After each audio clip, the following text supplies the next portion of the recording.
It's my pleasure to introduce Geoffrey Beare.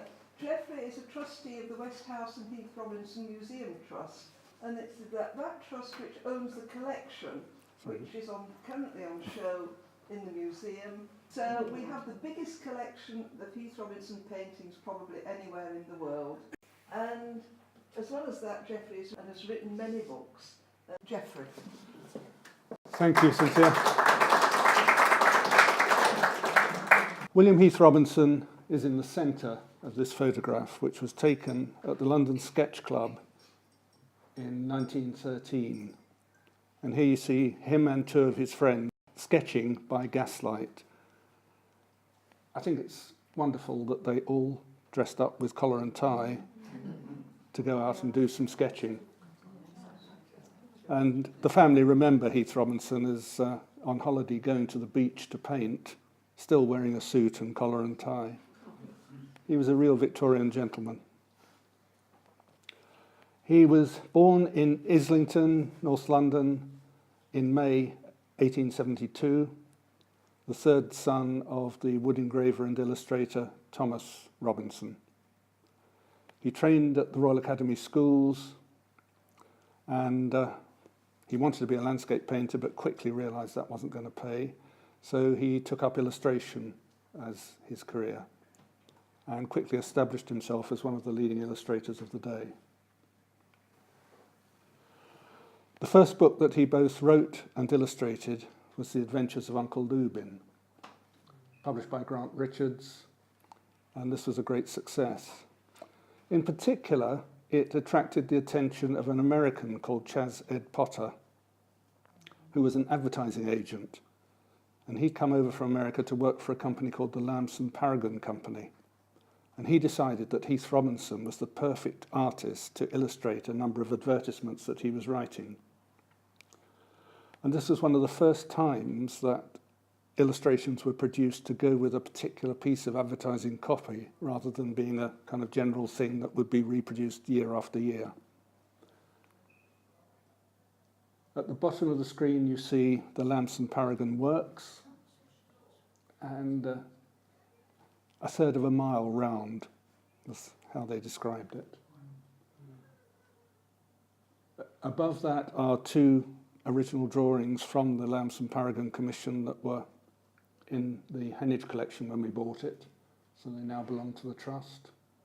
And on the right is an example of one of the adverts. These were printed in magazines such as The Grocer, The Draper's Record, The Stationery Trades Journal, and so on. So they're all in trade magazines, awfully difficult to track down.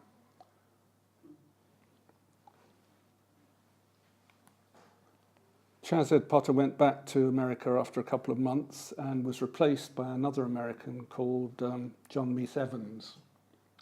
And here you see a drawing which Heath Robinson put in the flyleaf of his autobiography that he presented to Evans. And it shows them working together. They met once a week in Heath Robinson's studio and agreed on the drawings for the next week's advert. The Lamson Paragon Company made stationery for the retail trade, and they had things called plick books, which were duplicate books, which allowed you to keep a record of all your correspondence, and also check books, which kept a check on the bills that you'd sent out, or the receipts for people's payments. And those among you who are nearer my age will remember going into drapers' shops back in the 50s and 60s, and you would still get duplicated receipts written on these kinds of books.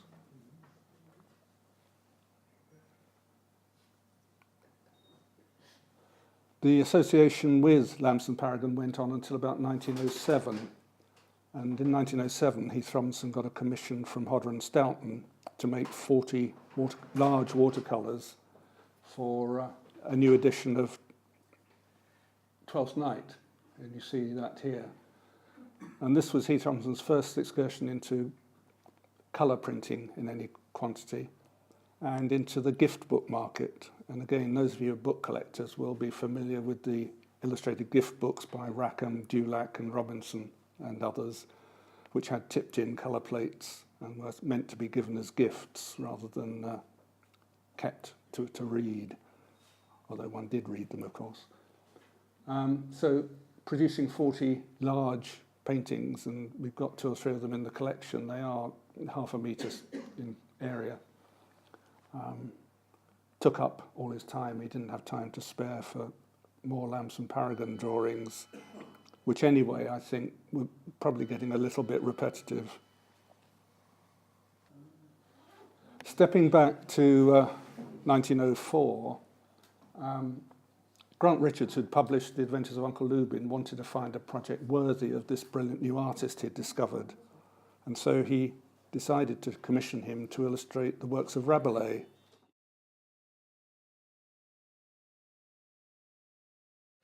And here's one of the drawings from Rabelais. These are about 3 feet high and 2 feet wide. And he made 100 drawings like this, and about 180 little tail pieces and head pieces to go with them. Works of Rabelais, large contract. He got a small advance, but when the time came to publish it, Grant Richards was bankrupt. He couldn't find an American co-publisher to share the costs, and the cost of printing the book broke the bank. So Heath Robinson was left without payment for what must have been about a year's work, and had to go out and find a different way of earning a living. What he did was turn to the weekly magazines who wanted humorous drawings to publish in each week's issue. And more importantly, they paid in cash on delivery. So each week he could take a drawing along and get the money for it, rather than having to wait a year and then finding the commissioner had gone bankrupt. His early attempts to break into this market were not terribly successful. He made parodies of symbolist paintings by people like G.F. Watts. But he quickly found what the market wanted with a series of called The Gentle Art of Catching Things. And the real breakthrough and the start of his mechanical drawings was with Great British Industries Duly Protected. And you see an example of that here, which is kippering herrings on the banks of the River Yar.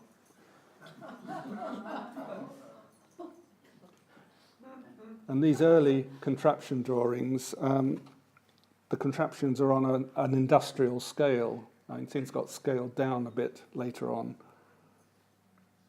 But here, the satire is in the surreal size and robustness of the machine to do something that is entirely trivial. And then, until the start of the First World War, he was living a dual life. One day he would be drawing pictures like this. The next day he would be making wonderful illustrations for Kipling or Shakespeare or whoever. And when the war came along, it tended to kill the market for illustrated books, but his humorous drawings were in much greater demand. And you can see here the armoured toe crusher. And you can immediately see that there's an analogy between that kind of war machine and heavy engineering equipment.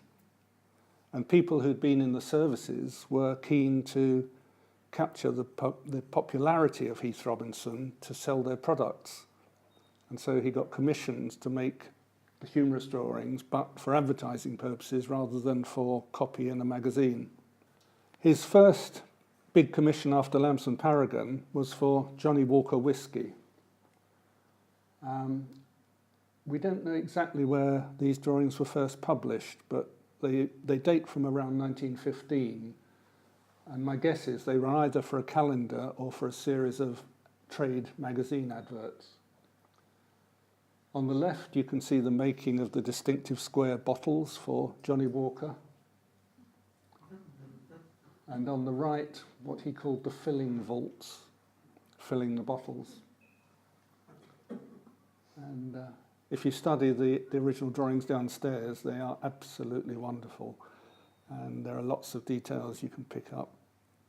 I mean, the boy putting the bottles onto the carousel is a real acrobat because he's catching a bottle about every half second. This was the first series of drawings that Heath Robinson made which represented his view of how the product was made. And this was a formula that was continued through various commissions over the years. Close on the heels of the Johnnie Walker commission came a request from a company called R.J. Lee, who made Chairman Tobacco, and they wanted a series of drawings showing the qualities of Chairman Tobacco. Now, one can always think of 2 or 3 qualities that tobacco has: its smoothness, its flavour, its aroma. Heath Robinson came up with 12. On the left, you can see that it's a solace to the very end. And on the right, it has a fragrance which all enjoy. These appeared in Punch during the First World War, and I think Heath Robinson was very gratified to receive a letter from an officer at the front who said, "I trust you will excuse me writing to you in this fashion, but I have just received from home Punch for the 20th of October and have spent the greater part of the evening enjoying your advertisement for Chairman Tobacco. It's the best thing in Punch and one of the most priceless of your priceless drawings." And that was the picture you see on the right there. In 1921, he was commissioned by Mackintosh to make a drawing of his idea of how Toffee Deluxe is made. And he called the drawing Half an Hour in Toffee Town. Here it's become Heath Robinson's impression of Toffee Town.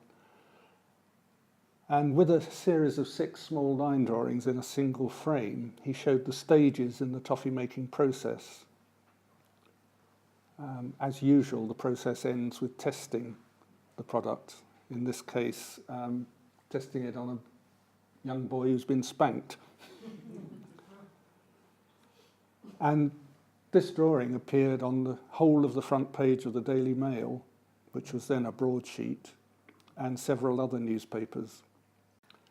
And this was a format that was frequently used for other advertisers, as you'll see. All the stages of the production in a single picture.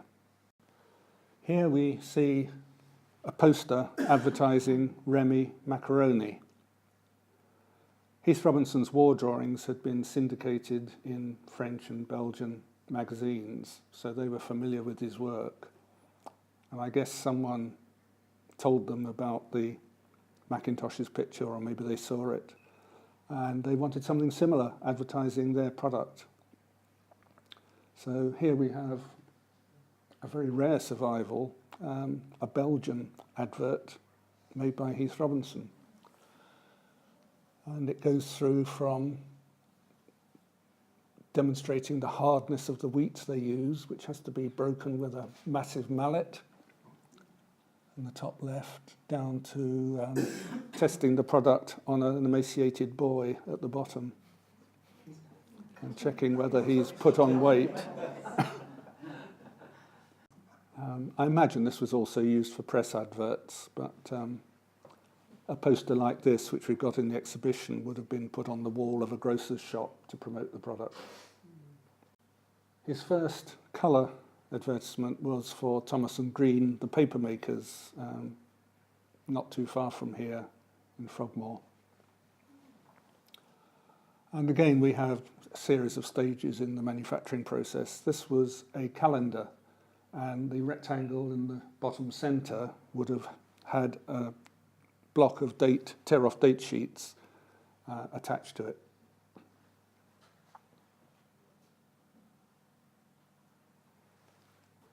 Another colour picture in a similar format, again advertising whisky, this time Sandy Macdonald's Scotch whisky. And in this case, he's taken a historical look at the product and shown how whisky would have been made in olden times. Heath Robinson never made racial jokes in his cartoons, except one exception, which was the Scots. He felt they were fair game.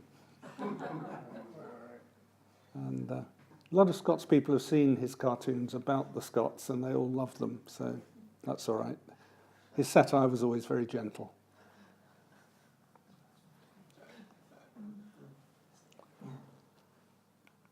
The second major collaboration of his career after Lamson Paragon was with Connolly brothers, who produced leather, primarily for the motor trade, At that time, both the upholstery and the folding hoods of cars were made of leather, but also for luggage and domestic upholstery and so on. This is from the second booklet he produced for them for distribution at the motor show, and this time it concentrated on the motor trade, whereas the previous one had been a general look at their products. One problem that Heath Robinson had was that people who commissioned him to make advertisements insisted that he go to visit the works and see how the product was actually made. Now, this was 1922. He'd already been in 1921. But his agent wrote to him saying, "It will be absolutely essential for you to come up to town for half a day in order to be taken over Connolly's works again. This is most exasperating as you are so very busy, and it seems to be totally unnecessary. But, as you know, many of these firms have an idea that nothing can be satisfactorily accomplished until you have been over the works. And the case is particularly acute with Connolly's, because the old man of the firm, a white-haired old thing whom you probably met, has got the notion firmly into his head and is clinging to it with the pertinacity of the aged. I think it will save time in the long run to fall in with his wishes. Otherwise, he will be making absurd criticisms of every sketch you do, and you will lose more time over alterations, etc., than you would gain by not going." And this was a common problem. Also, as we'll see later, extended management all wanting to put their two penneth in to criticise what he'd produced. On the left, you can see upholsterers at work with cushion hides from Connolly Brothers. And on the right, it's Moroccoing hides in the motor hides department. In 1927, the booklet produced for distribution at the motor show was leather breeding on the Wandle, because the works were located in Wandsworth on the River Wandle. Top left, you can see breeding cattle for button hides, and they're giving them button mushrooms to eat. Top right is waterproof hides. Bottom left is the antique hides. On the bottom right, it's some kind of concertina-ing hide. And thirdly, we have my favourite of the Connolly booklets, Connolly Chronicles. Each of the pictures shows how leather was appreciated in ancient times, and then underneath how the equivalent comfort is found in the present day. So on the left, you've got William the Conqueror crossing the Channel and finding a comfortable seat leaning against the cow in the stern of the boat. And underneath, the business executive flying in his luxury jet, which of course bears the Connolly Brothers logo. And then on the right, you've got Tutankhamun finding the most comfortable seat in his chariot. And his cartouche, top left, has the hieroglyphic CB to show where the leather came from. And then below is, I guess it's Lord Mayor or some similar dignitary sitting on a comfortable seat in a car. We're also very fortunate to have in the exhibition the painting that Heath Robinson made of the Connolly works seen from the air for a booklet called Connollyland, and this was a fold-out supplement in the booklet. And then on the left is the cover design for Connollyland, and on the right the legend that went with the aerial view.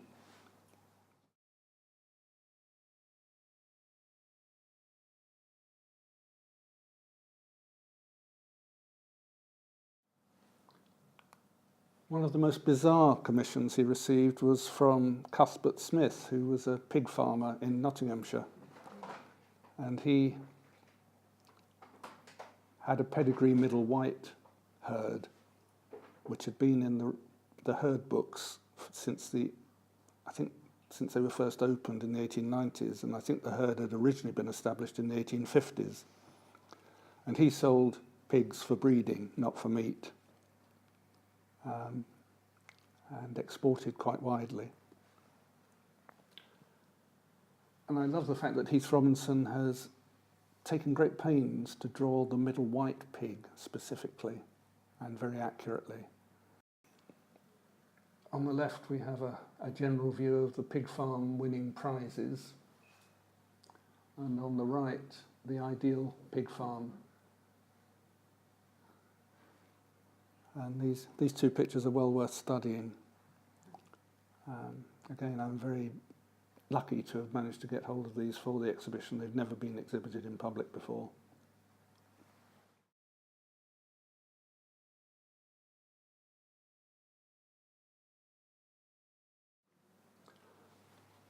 Here we see two drawings plus the booklet cover for a booklet produced by the people who made Isle disinfectant. They had works in Sheffield, a place called Thorncliffe. And in the left-hand picture you see a busy corner of Thorncliffe showing the pits from which the coal is extracted and selecting and washing it and preparing it for distillation. The company had its own coal mine, its own ironstone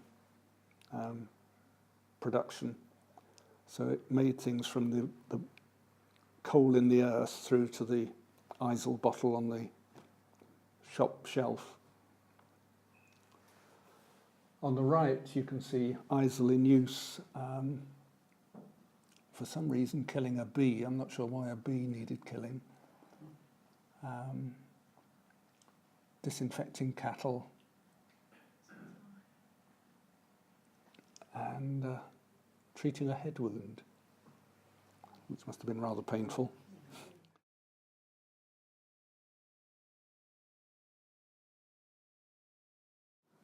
Heath Robinson again had to visit the works, and he described how he studied their coke ovens and the methods whereby valuable byproducts are extracted from coal. A ton of coal could be seen taken from the mine at one end of the process, and at the other a tube of shaving cream or a bottle of mouthwash. It was miraculous. And that's what he wrote in his autobiography.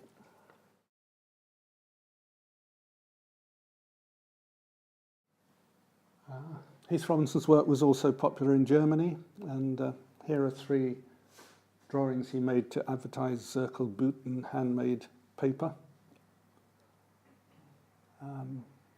The German sense of humour seems to have been quite bizarre. To show that the paper was made with real animal glue, they show live goats being driven into a vat to be boiled up for glue.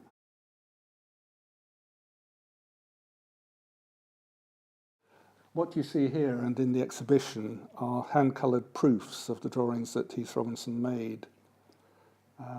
In practice, they were actually turned into postcard-size images on pieces of the handmade paper that the company produced. I managed to buy these from a dealer in Germany, but I've no idea where they actually came from originally. My guess is it's someone who worked for the company had them made, and they probably hung on an office wall.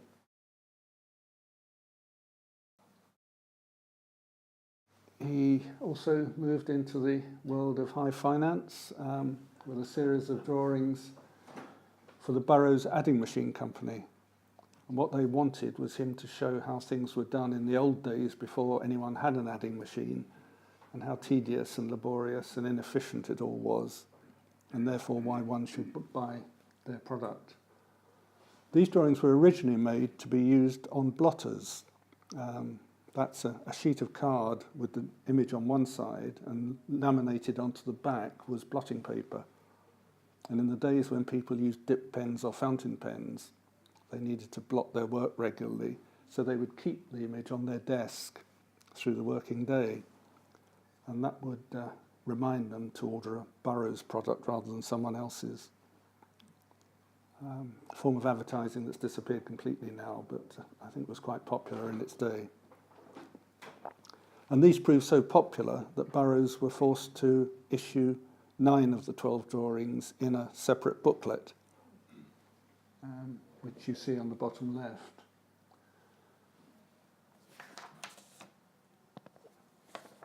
There's quite an extensive correspondence in our archive about this particular commission. In one letter, his agent A. Johnson writes to Heath Robinson, "The unfortunate printer who has that Burroughs adding machine business in hand is again agitating for more drawings. I understand that the Burroughs people have been so fussy and dilatory that they have only themselves to blame for the delay. I don't think, therefore, you need to put undue stress on yourself to push these drawings forward, but at the same time, if you can hasten them without too much inconvenience to yourself, so much the better."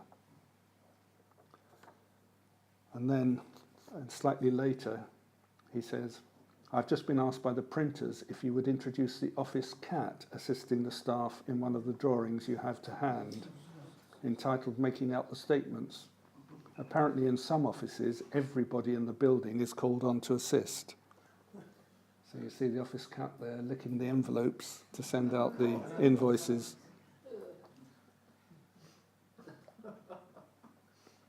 And then a third letter says, "I fear you must have suffered considerable irritation from the extreme difficulty of giving satisfaction," because he was repeatedly being asked for alterations to the pictures. "The trouble is, of course, that your sketches are passed around to the heads of half a dozen different departments. One can never get agreement in that way at the best of times. And moreover, probably each departmental head feels it incumbent on him to make some suggestion or criticism just to show that he's earning his salary." There was talk of having a further contract for a different series of pictures, maybe Shakespeare themes or something, but they never came to anything, and I think Heath Robinson was probably quite relieved that they didn't. And here we see what arguably is the star of the show, which is the Heath Robinson golf course, a picture that he produced for reproduction on a biscuit tin for Peak Frean. The tin, if you see it, had inside a golf game. There was a kind of slightly raised platform inside the tin with golf holes and little bunkers, and there was a little clay ball that was used to play the game. And again, this is one of those pictures you can look at for ages and keep seeing different things in it.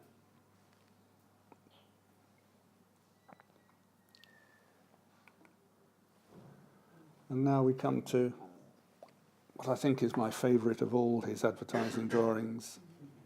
It's a parody of a typical advertising pitch which says, "Your life will be better if you buy product X. Look at the poor people who don't use it." And in the top half, you've got the family who don't eat Hovis, and the bottom half, the family who do. And the people who don't eat Hovis are thin, irascible, their pets are scrawny, their birds half dead, their plants are dead, their maid is ugly, thin and inefficient, the children are fighting, and you can go on finding things in that picture that's wrong with that family's life. And then in the family at the bottom, you've got family eating Hovis. They're all plump, they're all happy, they get on well together, they've got 2 maids instead of 1, their pets are healthy, the bird is singing, the plant is flourishing, and so on. But it's very much a tongue-in-cheek look at that kind of advertising pitch. But he got away with it because his pictures were so entertaining and so popular. And of course, advertisers wanted to cash in on his name and his popularity.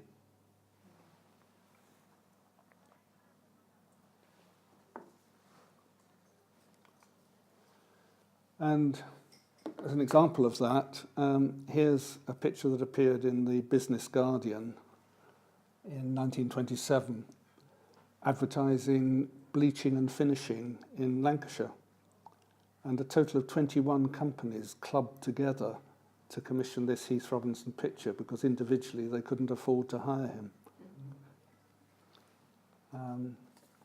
And the text underneath says, "The undermentioned firms have been particularly fortunate in securing the services of Mr. Heath Robinson to delineate in his inimitable style, with a certain degree of accuracy, the various processes of the trade, which will no doubt be interesting to merchants and users of bleached linen goods. The machines illustrated are provisionally protected, and any infringement of same will be dealt with the utmost rigour of the law." Another interesting find was this drawing, which was made for a company who made sugar refining machinery. It dates from around 1930, and at that time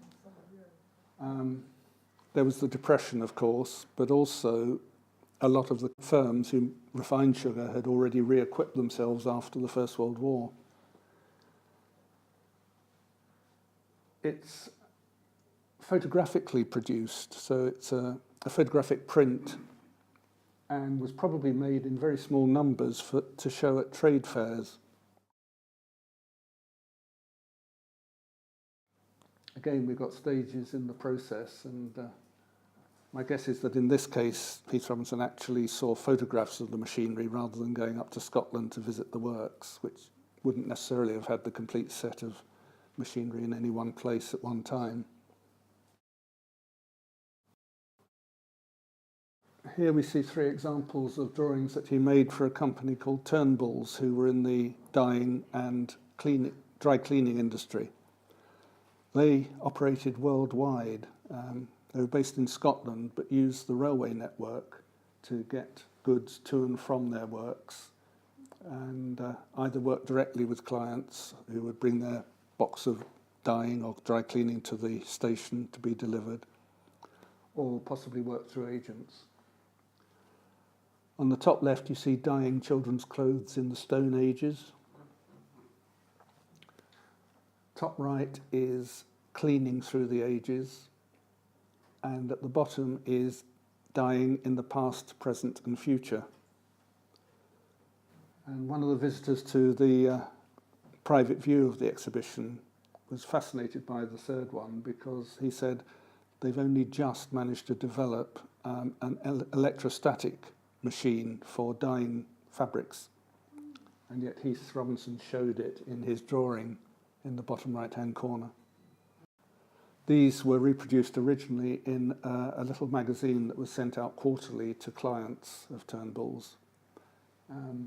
But what you see here are larger prints that they were willing to give to anyone who wrote in to ask for them, suitable for framing.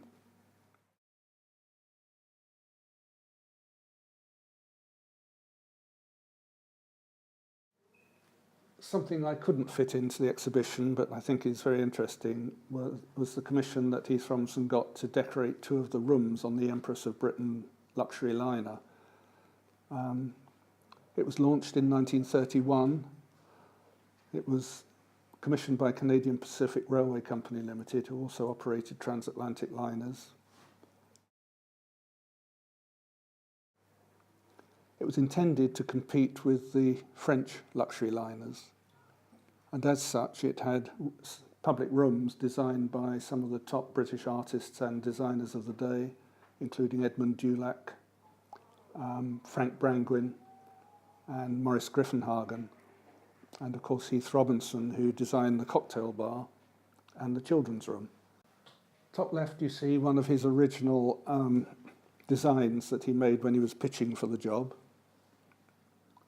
Here we see him painting one of the wooden panels that were affixed to the wall of the cocktail bar.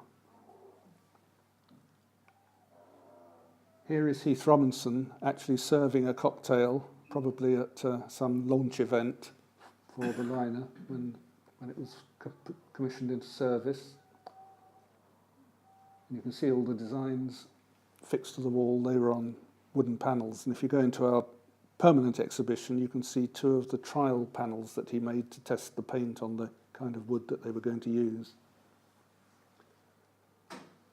And finally, an artist's impression of how the cocktail bar would have looked in service had it been twice as big as it actually was.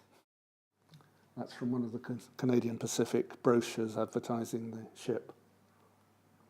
The ship was actually limited to about 7,000 tonnes, I think, because it had to do dual service. It operated as a transatlantic liner when the Lawrence River was unfrozen, but in winter, when the river froze and they couldn't run, it had a second role as a cruise ship with 100% first-class accommodation, which meant it had to go through the Panama and Suez canals. Here we see three of the drawings that Heath Robinson made for Newton and Chambers, the people who made Eisel. They also made a road surfacing material called Durold. And the theme this time is how you would demonstrate the qualities of Durold to local government committees, highways committees. At the top, you see its durability being tested. In the middle, we see a Durold surfaced road being opened by the mayor in 1935. And then in 1975, a demonstration of how hard-wearing the road still was. It hasn't had to be resurfaced.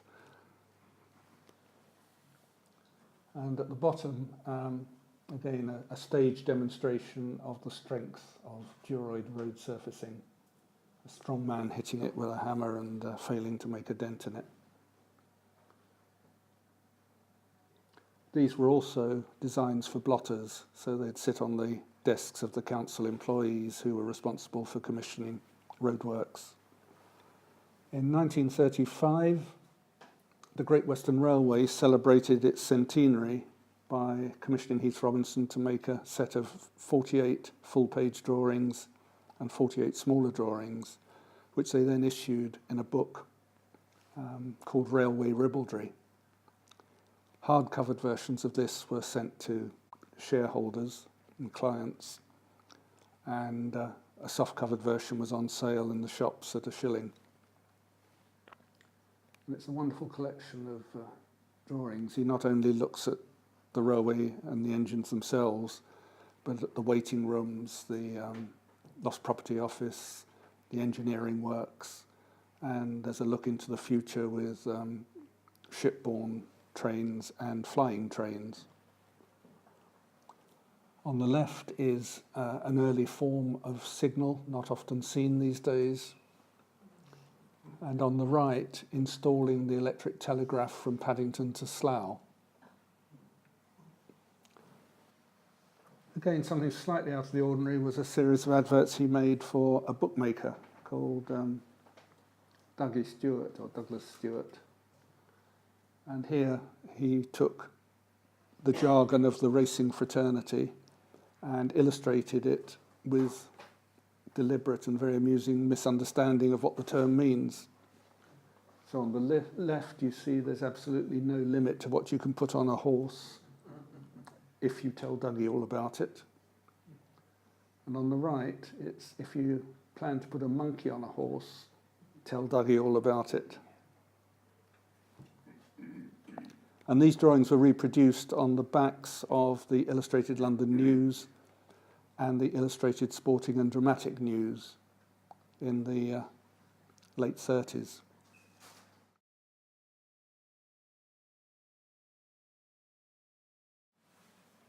Another rather special commission was for a company who had two furniture shops. They manufactured and retailed furniture and pianos.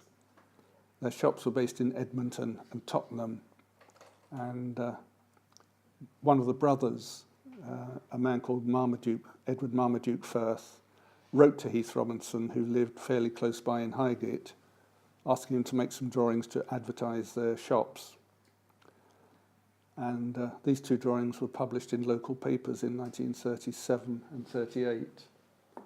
On the left, you see various stages in the making of Firth Brothers furniture. And on the right, he's shown examples of pianos that Firth Brothers do not make. including the car-mounted piano and the Turkish bass piano, and one with a built-in heater to keep your feet warm.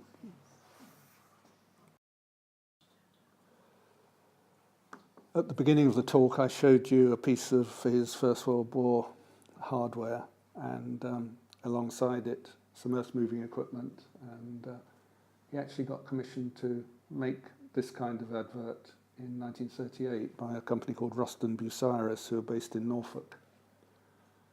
And the booklet, which you see on the left there, was called The Gentle Art of Excavating. The title was bowdlerised later for a collection of advertising pictures by Duckworth in the 70s called The Gentle Art of Advertising. And in this illustration you see the latest type of grab crane clearing a pond on Hampstead Heath. And I mean, it seems to be an absolute natural for Heath Robinson's talents as an inventor of mad machinery. And the booklet was published with a whimsical text purporting to be by Heath Robinson, although I very strongly doubt whether he actually had a hand in writing it.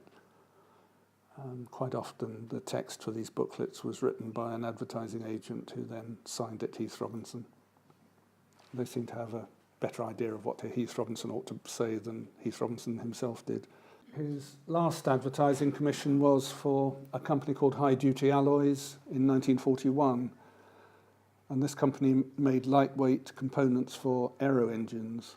Well, they published a series of 8 drawings based on RAF jargon, again with Heath Robinson deliberately misunderstanding or having a very strange understanding of what they actually meant.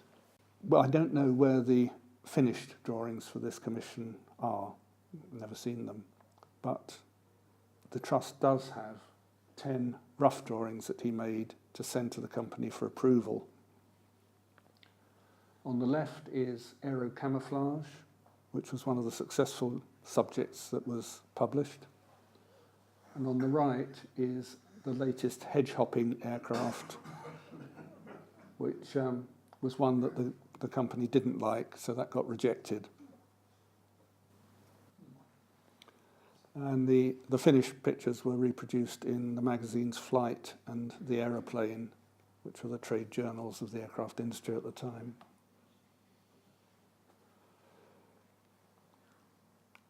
The greatest compliment to Heath Robinson's enduring worth in advertising was paid by Guinness in 1981. Having failed to secure Heath Robinson's services during his lifetime, they employed an artist called John Ireland to make a set of 12 full-colour drawings for a calendar in Heath Robinson's style.